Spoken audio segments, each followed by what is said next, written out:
پوچھتے ہیں کہ باپ اگر نشہ کرتا ہو، کافی سال کرتا رہا، اب وہ بوڑھا ہو گیا پھر بھی نشہ کرے، کیا وہ بیٹا نشے کے پیسے دے سکتا ہے باپ کو؟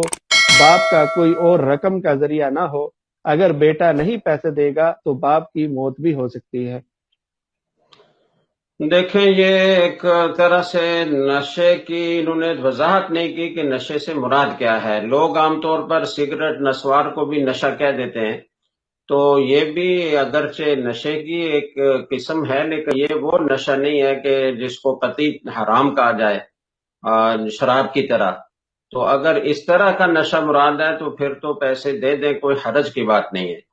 اور اگر خدا نخواستہ شراب مراد ہے تو اس کے لیے آپ کے پیسے دینا جائز نہیں ہے۔ وَتَعَاوَنُوا عَلَى الْبِرِّ وَالتَّقْوَىٰ وَلَا تَعَاوَنُوا عَلَى الْإِثْمِ وَالْعُدْوَانِ، گناہ کے کام میں کسی کے ساتھ تعاون کرنا جائز نہیں ہے۔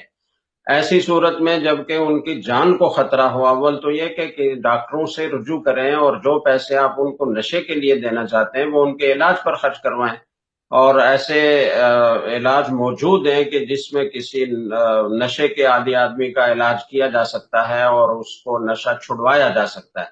تو نشے کے لیے پیسے دینے کی بجائے ان کو نشہ چھڑوانے پر پیسے خرچ کریں، نمبر 2۔ اور نمبر 3 بات یہ ہے کہ اگر کوئی ایسی واقعتاً صورتحال ہو اور ڈاکٹر بھی یہ کہتا ہو کہ اگر اس کو یہ فلاں نشہ وقتی طور پر جب تک چھوٹتا نہیں ہے نہ دیا گیا تو اس کی جان کو خطرہ ہوگا، تو ایسی صورت میں پھر اس کی گنجائش ہے۔ آپ براہ راست اگر نہ بھی دیں تو کسی ایسی جگہ رکھ دیں جہاں سے والد صاحب خود اٹھا لیا کریں، تاکہ تخفیف ہو جائے اس میں اور کم سے کم آپ کو ملوث ہونا پڑے۔